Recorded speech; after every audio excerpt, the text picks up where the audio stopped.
kalibreerimine. Selles videos saame teada, kuidas kalibreerida Osobotti ja miks seda vaja teha on. Osoboti kõhu all on 5 silma ehk valgusandurit, mille abil robot saab aru, mis värviga on tegemist. Kuna erinevatel pindadel, paber, kile, tahvliekraan, näeb Osobot natuke erinevalt, on vaja roboti nägemise parandamiseks enne mängimisega alustamist roboti silmasid vastavalt häälestada ehk kalibreerida. Kui me soovime mängima hakata paberi peal, kalibreerime Osoboti paberit nägema. Võtame kalibreerimislehe ja teeme läbi kindla protseduuri. Kui Osobot on sisse lülitatud, lülita Osobot välja. Hoia sõrme lüliti peal seni kaua, kuni Osobotil hakkab valge tuli vilkuma.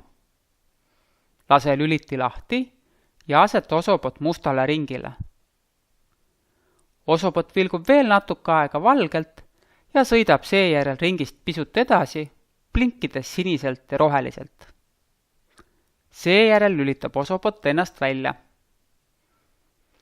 Kui Osobot hakkab punaselt vilkuma, ei tulnud kalibreerimine välja ja tuleb lihtsalt uuesti protseduuri korrata. Kui sa paned Osoboti mustale ringile enne, kui valge tuli vilkuma hakkab, siis alustab Osobot kalibreerimise asemel ringi sõitmist. Nüüd on sinu kord. Tee läbi ekraanile ilmuv väljakutse ja kohtumiseni järgmises videos. Väljakutse. Võta mänguväljakute pakist leht number 1. Võta välja lülitatud Osobot ja hoia sõrme lülitil, kuni Osobot hakkab valgelt vilkuma. Vabasta lüliti ja aseta Osobot mustale ringile. Kui Osobot sõidab mõne hetke pärast ringist eemale vilkudes siniselt ja roheliselt, on kalibreerimine õnnestunud ja robot on mängimiseks valmis.